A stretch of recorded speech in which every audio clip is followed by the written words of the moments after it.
السلام علیکم ورحمۃ اللہ وبرکاتہ۔ میں ہوں مولانا عطاء الرحمن۔ آج ہم سورۃ البقرہ کی تیسری سبق میں آیات نمبر 92 تا 96 اس کی تفسیر کریں گے۔ اگر آپ ہمارے چینل پر نئے ہو تو اس کو سبسکرائب کریں اور بیل آئیکن کا بٹن دبائیے تاکہ ہماری نئی آنے والی ویڈیو آپ کو وقت موصول ہو۔ اب ہم سبق شروع کرتے ہیں۔ أعوذ بالله من الشيطان الرجيم. بسم الله الرحمن الرحيم. وإذ أخذنا ميثاقكم ورفعنا فوقكم الطور خذوا ما آتيناكم بقوة واسمعوا. سورہ بقرہ 11ویں جماعت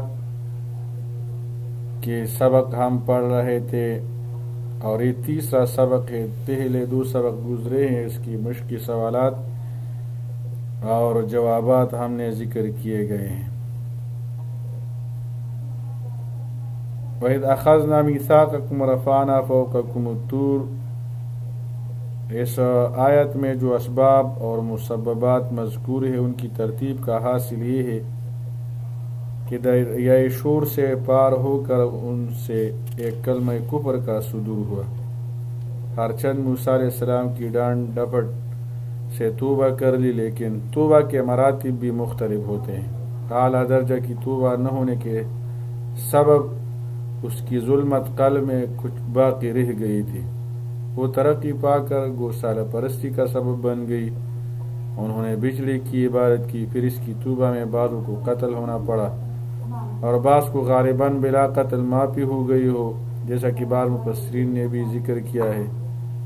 ان کی توبہ بھی کچھ ضعیف ہوئی ہوگی، اور جو بجلی کی عبادت سے محفوظ تھے ان کو بھی بجلی کی عبادت سے جس قدر نفرت واجب تھی، اس میں کوتاہی ہونے سے ایک گونا اثر اس معصیت شرکیہ کا ان کے قلب میں باقی تھا۔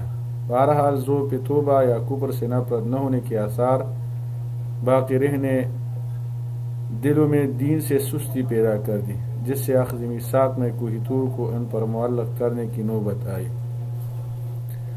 وَإِذْ أَخَذْنَا مِيثَاقَكُمْ، اور یاد کرو جب ہم نے تم سے پختہ عہد لیا، وَرَفَعْنَا فَوْقَكُمُ الطُّورَ، اور تمہارے سروں پر کوہ طور پہاڑ کو بلند کیا، خُذُوا مَا آتَيْنَاكُمْ، اور تمہیں حکم دیا جو ہم نے تمہیں دیا ہے اسے مضبوطی سے تامو، وَاسْمَعُوا، اور غور سے سنو، قَالُوا سَمِعْنَا، انہوں نے کہا ہم نے سن لیا، وَعَصَيْنَا، اور بعد میں کہا ہم نے نہیں مانا، ہم نے نافرمانی کی۔ عصینا نہیں مانا، نافرمانی کی۔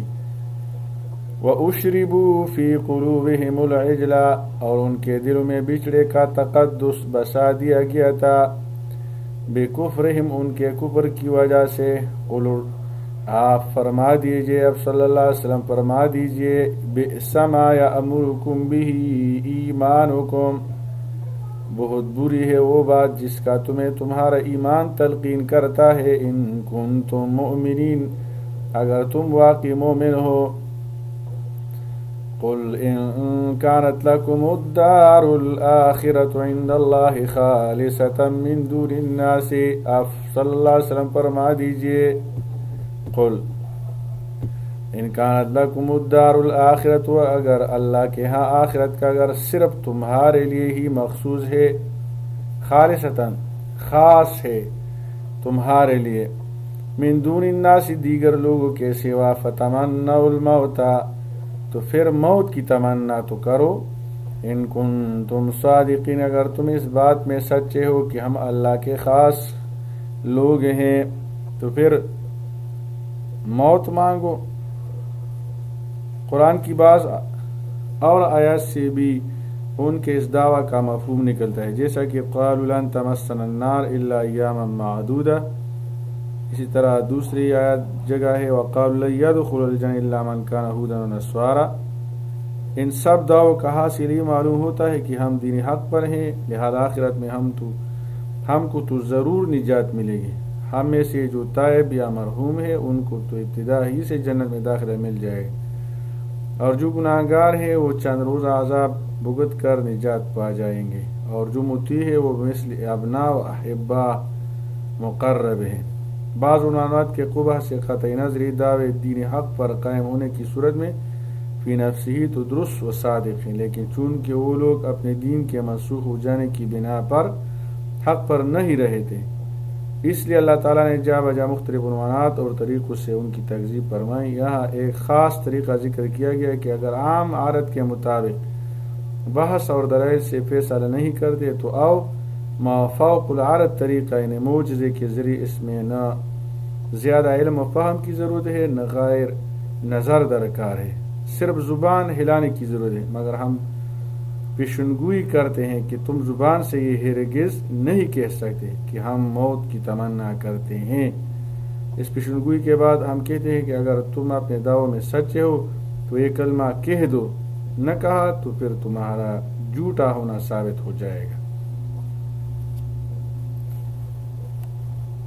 وَلَن يَتَمَنَّوْهُ أَبَدًا، اور وہ ہرگز کبھی بھی ان کی تمنا نہ کریں گے، موت کی تمنا نہ کریں گے، کیونکہ ان کو پتہ تھا کہ ہم باطل پر ہیں، ہم جھوٹ بولتے ہیں۔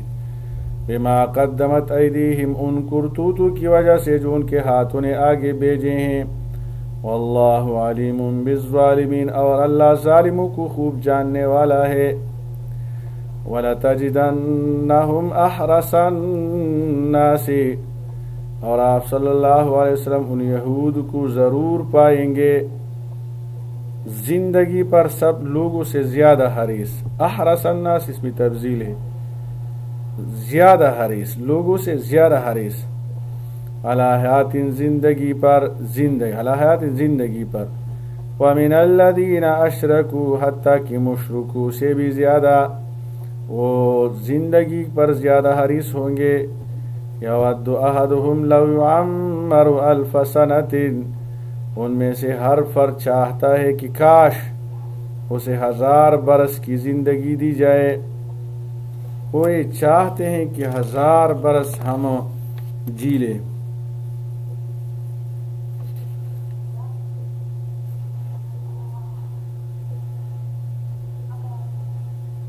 وَمَا هُوَ بِمُزَحْزِحِهِ مِنَ الْعَذَابِ، اور یہ طویل عمر کامل جانا بھی اس کو عذاب سے نہیں بچا سکتا۔ اگر ان کو یہ عمر بھی مل جائے، 1000 سال بھی مل جائے، تو ان کو عذاب سے نہیں بچا سکتے۔ ایو عمرہ، اور یہ طویل عمر، ایو عمرہ، اگر یہ عمر بھی دی جائے تو بمزحزی نہیں بچ سکتے۔ واللہ بصیر بما یعملون، اور اللہ خوب دیکھنے والا ہے جو کچھ وہ کر رہے ہیں، وہ جو کر رہے ہیں اللہ تعالیٰ اس کو جانتے پہچانتے۔ اس میں حیرت و استبعاد کی وجہ یہ ہے کہ مشرکین عرب تو آخرت کے منکر تھے، ان کی بہار اور عیش تو کچھ ہے، دنیا ہی ہے، سب کچھ تو دنیا ہی ہے ان کی بہار، اس لیے وہ اگر طول عمر کی تمنا کرے تو چندہ عجیب نہیں۔ مگر یہود تو آخرت کے قائل اور بزعم خود آخرت کی نعمتوں کا اپنے آپ ہی کو مستحق کہتے تھے، پھر بھی وہ دنیا میں رہنے کی تمنا کرے، یہ ہے حیرت و تعجب کی بات۔ پس باوجود اعتقاد آخرت کے طول عمر کی تمنا کرنا اس بات کی دلیل ہے کہ نعمت اخروی کا اپنے آپ کو مستحق سمجھنے کا دعویٰ صرف دعویٰ ہی ہے۔ حقیقت جو ہے اس کو یہ بھی خوب جانتے ہیں کہ وہاں پہنچ کر جہنم ہی ٹھکانہ بنے گا، اس لیے جب تک بچے رہیں تب تک ہی صحیح۔ اللہ تعالیٰ میں کریں توفیق عطا فرمائے۔